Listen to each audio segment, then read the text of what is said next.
हम भारत के लोग, हम भारत के लोग,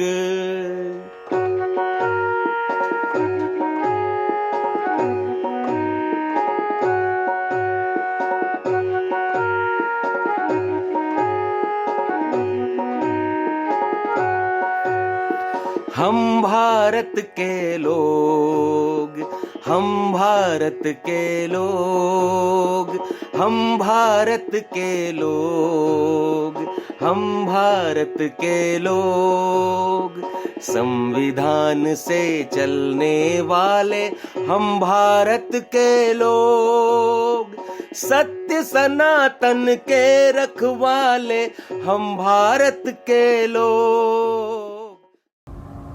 I want to give a personal message to the people of India.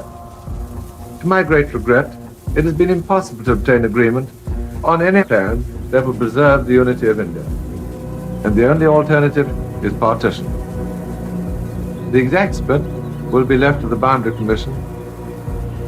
The whole plan may not be perfect, but like all plans, its success will depend on the spirit of goodwill with which it is carried out. विभाजन की घोषणा जब तक नहीं हुई, मुस्लिम league के प्रतिनिधियों ने संविधान सभा की बैठकों का बहिष्कार किया। लेकिन जैसे ही 3 जून को वायसराय माउंटबेटन ने अलग पाकिस्तान को मंजूरी देकर भारत के विभाजन की घोषणा कर दी, संविधान सभा के मुस्लिम लीग के प्रतिनिधि न केवल संविधान सभा की बैठकों में आने लगे, बल्कि भारत में अल्पसंख्यकों की स्थिति कैसी होगी और विशेष रूप से मुस्लिमों की, इस बात पर संविधान सभा को निर्देशित करने लगे। 3 जून 1947 को भारत के विभाजन की घोषणा के बाद मुस्लिम लीग के प्रतिनिधियों का भारत की संविधान सभा की बैठकों में शामिल होना किसी आश्चर्य से कम नहीं था। सबसे बड़ा आश्चर्य यह था कि संविधान सभा के भारतीय प्रतिनिधियों ने इस पर कोई एतराज नहीं जताया। मुस्लिम लीग की उस समय की लीडरशिप का मानना था कि लीग के प्रतिनिधि संविधान सभा में इसलिए बने रहे क्योंकि विभाजन के बाद बनने वाली 2 अलग-अलग संविधान सभाओं में से एक पाकिस्तान के लिए थी और लीग को उम्मीद थी कि वो संविधान सभा में रहकर ही इस प्रक्रिया में महत्वपूर्ण भूमिका निभा सकती है।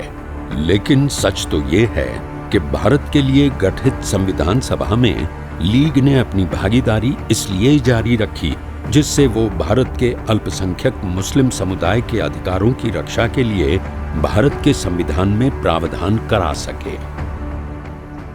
मुस्लिम लीग के 99 मेंबर मुस्लिम लीग से 93 या 99 थे, तो उन्होंने, मैं एग्जैक्टली नहीं बता पा रहा हूं, लेकिन 90 से ऊपर थे। मुस्लिम लीग ने पार्टिसिपेट नहीं किया, इसलिए जो पहली बैठक होती है वो पूरी कॉन्स्टिट्यूएंट असेंबली की नहीं है, वो एक्सेप्ट मुस्लिम लीग है। लेकिन ये प्रक्रिया शुरू हुई और ये विरोध करते रहे, सरकार में रहते हुए विरोध करते रहे और माउंटबेटन ने जैसे ही जून में, ये 3 जून प्लान जो हम कहते हैं, 3 जून 1947 को घोषणा करी कि भाई हम पार्टीशन थ्योरी स्वीकार करते हैं, क्योंकि अब पानी बहुत बह चुका था। इटली भी समझ चुके थे कि भारत पर शासन या किसी भी कंट्री पर शासन नहीं किया जा सकता, क्योंकि यूएनओ उधर एक तरफ टाइट है, यूएनओ लगातार वो टाइट था और वो स्पेस नहीं दे रहा था कि किसी भी तरह से किसी कंट्री में घुसा जाए। तो उनको भी समझ में आ गया था कि इसमें घुसा नहीं जा सकता। तो माउंटबेटन ने 2 नेशन थ्योरी स्वीकार कर ली। 2 नेशन थ्योरी जिस दिन आई, उसके बाद की बैठक में मुस्लिम लीग के सदस्य कॉन्स्टिट्यूएंट असेंबली में आ गए। ये वही हुआ कि हम जब सरकार बनी तो जिन्ना ने कहा कि हम शामिल नहीं होंगे, उसने डायरेक्ट एक्शन ले लिया, एक्सपेरिमेंट कर लिया, फिर उसने कहा आप शामिल हो सकते हैं, लूज फेडरेशन है, हम कर लेंगे। वैसे ही जो सदस्य कॉन्स्टिट्यूएंट असेंबली में आए, कॉन्स्टिट्यूएंट असेंबली वालों ने भी यही किया कि हमें संविधान नहीं, पाकिस्तान चाहिए, और जिस दिन पार्टीशन थ्योरी आ गई उस दिन वो उसमें आ गए। और मजे की बात यह है कि बड़ी संख्या पूरे संविधान बनाने की प्रक्रिया में शामिल रही। जो कह रहे थे हमें सिर्फ पाकिस्तान चाहिए, संविधान नहीं चाहिए, वो लोग संविधान बनाने की प्रक्रिया में शामिल रहे। और मजे की बात यह है कि अपना अपना रोल यहां प्ले करने के बाद धीरे से पाकिस्तान चले गए। यह भी भारत में हुआ है। भारत का विभाजन धर्म के आधार पर हुआ था और पाकिस्तान का निर्माण भी इस्लामिक धर्म के नाम पर हुआ था। और धर्म के नाम पर ही हुए थे देश भर में सांप्रदायिक दंगे, जिसमें लाखों हिंदुओं और सिखों की जान गई। लाखों ने अपना घर-बार गंवाया। लेकिन कांग्रेस ने भारत में मुस्लिमों के अधिकार तय करने के लिए बाकायदा एक प्रस्ताव पास कर दिया। कांग्रेस द्वारा उस समय पास किए गए इसी प्रस्ताव के कारण संविधान सभा की ड्राफ्टिंग कमेटी के अध्यक्ष बाबा साहेब डॉक्टर भीमराव अंबेडकर समान नागरिक संहिता को संविधान का अंग नहीं बना पाए। कॉन्स्टिट्यूएंट असेंबली से हमने, जब पाकिस्तान बन गया, फाइनली स्वीकार हो गया, तो हमने वो सारे सदस्य बाहर करने चाहिए थे। हमने वो बाहर नहीं किए सारे, उनमें से कुछ रुक गए। और वो ये जो आर्टिकल 25 से 30 आप देखते हैं, ये उनकी देन है कि वो उसमें रुके रहे। और फिर वो उन्होंने कहा कि साहब हम माइनॉरिटी इशू है, भारत में माइनॉरिटी है, माइनॉरिटी को आपको सेव करना पड़ेगा, हम आपके साथ हैं। और उन्होंने वो छद्म प्रलोभन सरकार को दिया कि सरकार को उस समय कांग्रेस ने एक रेजोल्यूशन पास कर लिया। कांग्रेस ने रेजोल्यूशन पास किया और कांग्रेस ने कहा कि भाई सारे मुसलमान तो पाकिस्तान नहीं मांग रहे थे, हमारे साथ भी कुछ थे, इसलिए सारे मुसलमानों को पाकिस्तान भेजना उचित नहीं होगा। ये कांग्रेस का रेजोल्यूशन, और हम उनकी सुरक्षा संरक्षा करेंगे। तो वो रोक लिए गए, वो रुक गए क्योंकि ऑप्शन आपने दे दिया। सही बात तो यह है कि पार्टीशन थ्योरी आई तो ज्योग्राफी पूरी, डेमोग्राफी पूरी चेंज होनी है। लेकिन कांग्रेस को इन लोगों ने, जो पाकिस्तान मांग रहे थे, संविधान नहीं मांग रहे थे, इन लोगों ने कांग्रेस को कन्विंस कर लिया। और उस समय कांग्रेस ने एक रेजोल्यूशन पास कर लिया और उस रेजोल्यूशन से उसने ये तय कर लिया कि सारे मुसलमान पाकिस्तान नहीं मांग रहे थे, कुछ राष्ट्रवादी भी हैं जो हिंदुस्तान मांग रहे हैं, इसलिए उनको रहने का स्पेस हमें देना होगा, ये मेरी जिम्मेदारी बनती है सरकार की। अब जैसे ही रेजोल्यूशन पास हुआ तो फिर सीधी सी बात है कि वो लोग ये कहेंगे भाई हमें रोका है तो हम माइनॉरिटी हैं, हम माइनॉरिटी हैं तो मुझे अधिकार भी देने पड़ेंगे, क्योंकि हम यहां रहेंगे कैसे मेजोरिटी में? या तो हम पाकिस्तान चले गए होते, नहीं तो हम यहां कैसे रहेंगे? हम यहां रहेंगे तो फिर हमें संरक्षण दो। तो कॉन्स्टिट्यूशन में हम संरक्षण देते चले गए। और मजे की बात यह है कि हम यूनिफॉर्म सिविल कोड भी नहीं बना पाए। इस हद तक हमको माइनॉरिटी को संरक्षण देना पड़ा उस समय। मतलब सरकार ने उस समय इस हद तक संरक्षण दिया कि डॉक्टर अंबेडकर चाहते थे कि ये जो यूनिफॉर्म सिविल कोड है ये फंडामेंटल राइट्स में हो। Equality amongst the law, equal protection of law. Equal protection of law और इक्वलिटी बिफोर लॉ का मतलब ये होता है एक लॉ में सबके साथ इक्वलिटी। फिर ये कैसे अलग हो जाएगा? तो वो चाहते थे फंडामेंटल राइट में आए। लेकिन भाई इस हद तक उस समय संरक्षण दिया जा रहा था कि फाइनली डॉक्टर अंबेडकर को भी एक कॉम्प्रोमाइज करना पड़ा कि इसको directive principle of state policies में डाल दें, आर्टिकल 44। ये ही नहीं, संविधान सभा की ड्राफ्टिंग कमेटी के अध्यक्ष बाबा साहेब डॉक्टर भीमराव अंबेडकर कश्मीर के लिए धारा 370 बनाने के भी विरोधी थे।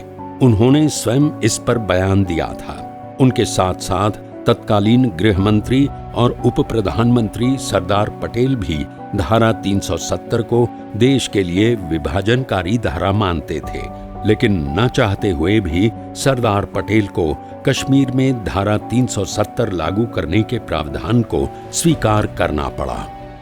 कुल मिलाकर ये डॉक्टर अंबेडकर थे जिन्होंने पूरे कई एक संविधानों की जगह एक संविधान बनाकर रखा, जिसकी वजह से आज हम यूनिटरी भारत को देख पा रहे हैं। अन्यथा पटेल का योगदान और डॉक्टर अंबेडकर का योगदान बराबर है, किसी हालत में कम नहीं कहा जा सकता। और दोनों की जी जुगलबंदी ने ही भारत को आज अक्षुण्ण बनाकर रखा है। एक स्टेट में गड़बड़ हो गई थी, जम्मू कश्मीर में, उसको हमने 75-70 साल भोगा है। अगर इन सब स्टेटों में ऐसा होता तो क्या होता आप सोचिए। ये डॉक्टर अंबेडकर थे, उसमें भी डॉक्टर अंबेडकर की चली नहीं, क्योंकि जब आर्टिकल 306 कैपिटल ए रखा गया अक्टूबर 1949 को, तो यह था कि डॉक्टर अंबेडकर को रखना। डॉक्टर अंबेडकर ने मना कर दिया। उनका भाई मैं ऐसा नहीं कर सकता, हम एक संविधान बना रहे हैं भारत में। 10 अक्टूबर को यह घटना हुई, 17 अक्टूबर को 17 अक्टूबर 1949 को रखा जा रहा है। तो 10 अक्टूबर को वो कहते हैं हम एक फंडामेंटल राइट बनाएंगे, 17 अक्टूबर को आप अलग से फिर से लेकर, क्योंकि 10 अक्टूबर को योजना फेल हो गई ना, 10 अक्टूबर को जम्मू कश्मीर के अलग संविधान होने की योजना ही फेल हो गई, तो 17 अक्टूबर को ये फिर ले आए। अब डॉक्टर अंबेडकर जो सारे संविधानों को एक संविधान बना रहे हैं, उनसे ये कहा जाए कि एक राज्य के लिए रख दो, तो डॉक्टर अंबेडकर ने मना कर दिया। लेकिन भाई डॉक्टर अंबेडकर अकेले तो थे नहीं, कॉन्स्टिट्यूएंट असेंबली पूरी थी, तो फिर अयंगार ने रखा वो, और अयंगार ने उसको रखा। मिनिमम बहस के बाद वो पास हो गया, और वो नासूर की तरह भारत में इतने वर्षों तक चला। अगर सभी में हुआ होता तो क्या होता। स्वतंत्रता के बाद देश के सामने दो बड़ी चुनौतियां थीं, रियासतों में बटे देश को एक करने की और देश को गणतंत्र बनाने के लिए संविधान के निर्माण की। अच्छी बात यह है कि ये दोनों ही कार्य बड़े सक्षम हाथों में थे, सरदार पटेल और बाबा साहब भीमराव अंबेडकर। माउंटबेटन ने जो प्रस्ताव भारत की स्वतंत्रता को लेकर जवाहरलाल नेहरू के सामने रखा था, उसमें एक प्रावधान ये था कि भारत के 565 रजवाड़े भारत या पाकिस्तान में किसी एक में विलय को चुनेंगे और चाहें तो दोनों के साथ न जाकर अपने को स्वतंत्र भी रख सकेंगे। इन 565 रजवाड़ों में से अधिकांश प्रिंसली स्टेट ब्रिटिश भारतीय साम्राज्य का हिस्सा थे, जिनमें से भारत के हिस्से में आए रजवाड़ों ने एक एक करके विलय पत्र पर हस्ताक्षर कर दिए, या यूं कह सकते हैं कि सरदार पटेल ने हस्ताक्षर करवा लिए। बचे रह गए थे हैदराबाद, जूनागढ़, कश्मीर और भोपाल।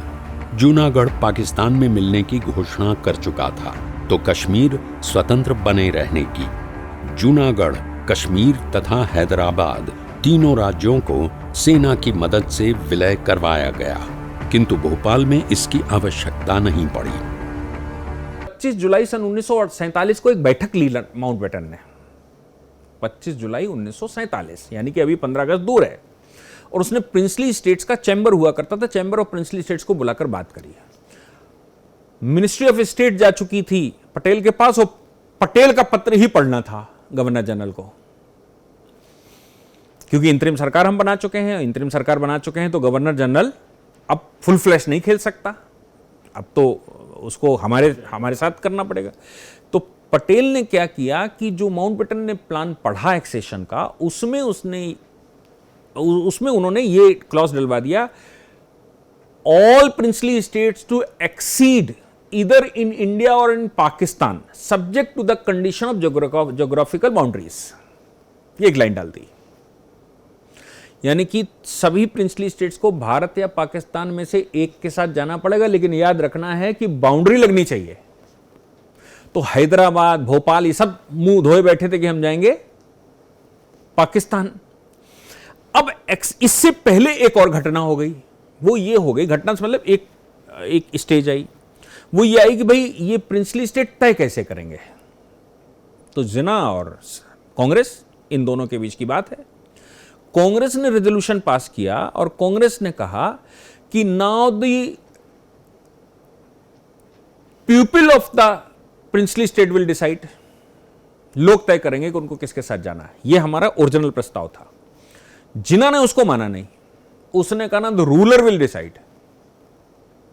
अब दोनों के बीच में हुआ, जो ब्रिटिश गवर्नमेंट थी उसने मान लिया कि रूलर विल डिसाइड, और उसके पीछे का कारण उसका यह था कि उसको लग रहा था कि 650 में से 100 में मुसलमान बैठे हैं, या थोड़े कम ज्यादा, तो ये मुसलमान जो हैं भारत के अंदर ये पाकिस्तान हो जाएंगे, तो हमको 2 पाकिस्तान मिलेंगे, ईस्ट पाकिस्तान, वेस्ट पाकिस्तान, और हिंदुस्तान के अंदर 100 पाकिस्तान।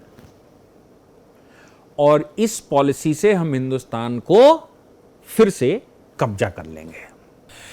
इधर सरदार पटेल 565 रियासतों को भारत में मिलाने का भागीरथी प्रयास कर रहे थे, और उधर बाबा साहब भीमराव अंबेडकर को संविधान समिति की ड्राफ्टिंग कमेटी यानी प्रारूप सभा का अध्यक्ष चुन लिया गया। सबसे बड़ी बात यह कि तत्कालीन प्रधानमंत्री जवाहरलाल नेहरू की नापसंदगी के बावजूद बाबा साहब को ड्राफ्टिंग कमेटी का अध्यक्ष चुना गया। संविधान सभा की प्रथम बैठक 9 दिसंबर 1946 को हुई थी। ऐसा कोई व्यक्ति नहीं मिल रहा था जो भारत के संविधान का मसौदा तैयार कर सके। आखिरकार B.R. अम्बेडकर साहब को बुलाया गया। 29 अगस्त 1947 को प्रारूप कमेटी बनाई गई, जिसके अध्यक्ष अम्बेडकर साहब को बनाया गया। उनके नाम का प्रस्ताव स्वयं तत्कालीन प्रधानमंत्री ने रखा। ये ड्राफ्टिंग कमेटी जो है वो कोई सिंगल कमेटी नहीं, 7 सदस्यों की कमेटी है। उन कमेटी ने अपना चेयरमैन चुना, तो डॉक्टर अम्बेडकर उनके चेयरमैन बने। ये घटना है मेरे ख्याल से जहाँ तक अक्टूबर की। तो फिर उसमें करना शुरू किया। हाँ, ये ज़रूर है कि डॉक्टर अम्बेडकर को ये लोग पसंद नहीं करते थे, क्योंकि डॉक्टर अम्बेडकर प्योर राष्ट्रवादी दिखते थे। और डॉक्टर अम्बेडकर को अगर पूरी कॉन्स्टिट्यूएंट असेंबली में पढ़ेंगे ना, तो वो केवल कम्युनिस्ट, सोशलिस्ट, मुस्लिम लीग से नहीं लड़ रहे, मुसलमानों से नहीं लड़ रहे, वो अपने अंदर भी जो हमारे यहाँ तमाम तरह के लोग हैं जो संविधान को बड़े बड़े दूसरे स्ट्रक्चर में ले जाना, उन सबसे लड़ रहे हैं। इसलिए डॉक्टर अम्बेडकर का अगर नवंबर 1949 का स्टेटमेंट पढ़ेंगे आखिरी दिन का, तो वो बताते हैं कि ये नाखुश हैं, ये नाखुश हैं, ये नाखुश हैं, ये क्यों नाखुश हैं, ये भी बताते हैं कि ये कैसा संविधान बनाना चाहते हैं जो मैं स्वीकार नहीं कर सकता।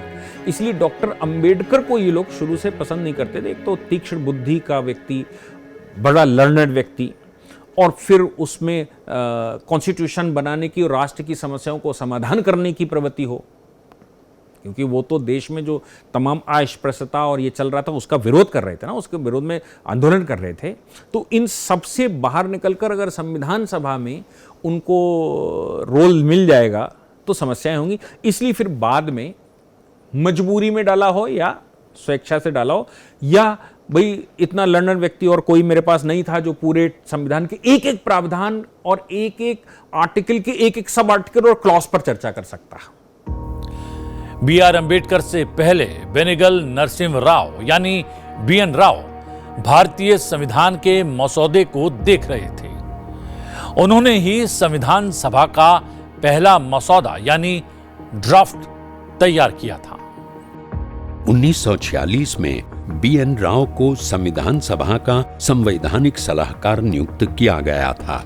संविधान का पहला मसौदा यानी ड्राफ्ट भी उन्होंने ही तैयार किया था, जिसमें 243 अनुच्छेद और 13 अनुसूचियां थीं। संविधान का मसौदा तैयार करने के लिए B.N. राव ने अमेरिका, कनाडा, आयरलैंड और यूनाइटेड किंगडम का दौरा किया। वहां उन्होंने कानून के विशेषज्ञों के साथ परामर्श किया। भारत के संविधान निर्माण में भूमिका के लिए उन्हें संविधान के अदृश्य वास्तुकार के रूप में भी जाना जाता है। डॉक्टर बाबा साहेब भीमराव अंबेडकर के प्रारूप समिति यानी ड्राफ्टिंग कमेटी का अध्यक्ष बनने के बाद B.N. राव संविधान निर्माण की एक नई भूमिका में आ गए। एनोमली ये क्रिएट हो गई थी कि पहले सिद्धांततः B.N. राव जब संविधान बना रहे थे तो डोमिनियन ऑफ इंडिया का संविधान अलग बन रहा था और स्वायत्त संविधान अलग बन रहे थे प्रोविंस ये इनके प्रिंसली स्टेट्स के। अब वो फॉर्मूला तय नहीं हो पा रहा था प्रिंसली स्टेट्स क्या करें, क्योंकि प्रिंसली स्टेट्स के बीच में पहले तो एक्सेशन हुआ, फिर कोविडेंट साइन हुए, वो प्रक्रिया चल रही थी। तो हुआ ये कि पहले एक कमेटी बनाई गई और उस कमेटी का काम था कि वो प्रिंसली स्टेट्स के संविधान बनवाएगा। वो सफल नहीं हुए, तो उसके बाद M.K. मेलोडी कमेटी एक बनाई गई। वो कमेटी ने एक मॉडल कॉन्स्टिट्यूशन बनाया। तो अब ये जो प्रिंसली स्टेट्स के कॉन्स्टिट्यूशन है इसको कौन देखेगा, तो वो B.N. राव देखने के। तो B.N. राव को फिर यहां से हटाया गया कि भाई ये प्रोविंसेस के संविधान कैसे बनेंगे इसको देखो, और इधर हमें ड्राफ्टिंग के लिए एक प्रॉपर कमेटी चाहिए थी। केवल B.N. राव एडवाइजर नहीं चाहिए था, प्रॉपर कमेटी चाहिए थी। 15 अगस्त 1947 को देश तो स्वतंत्र हो गया, लेकिन देश को भौगोलिक रूप से और संवैधानिक रूप से एक करने के लिए एक लंबी जद्दोजहद से गुजरना था, जिसके लिए सरदार पटेल और डॉक्टर भीमराव अंबेडकर ने अपनी पूरी क्षमताओं से प्रयास शुरू कर दिया। और इन प्रयासों में उन्हें बहुत सी चुनौतियों का सामना करना पड़ा। इन तमाम चुनौतियों के बावजूद भी सरदार पटेल 565 रियासतों को एक करने में कामयाब हो गए। एक जगह कामयाबी नहीं मिली और वो थी कश्मीर। लेकिन कश्मीर का विषय सीधे तौर पर प्रधानमंत्री जवाहरलाल नेहरू से संबंध था। दूसरी तरफ बाबा साहब भीमराव अंबेडकर भारत के संविधान का निर्माण करने में जुट गए। हम भारत के लोग, हम भारत के लोग,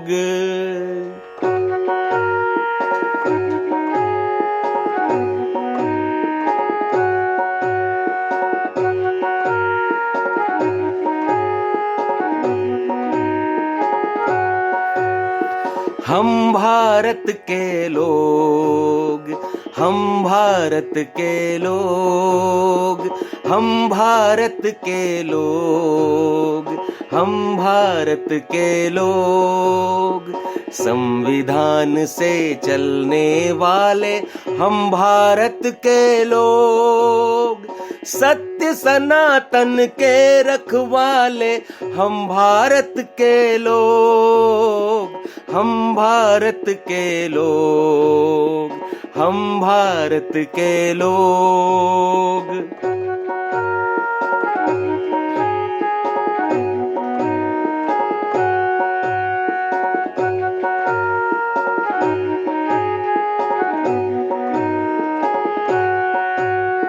राम राज्य के आदर्शों को संविधान से जोड़ा, लोक संस्कृति और सभ्यता को विधान से जोड़ा, संकल्पों से बढ़ने वाले हम भारत के लोग, सत्य सनातन के रखवाले हम भारत के लोग, हम भारत के लोग, हम भारत के लोग।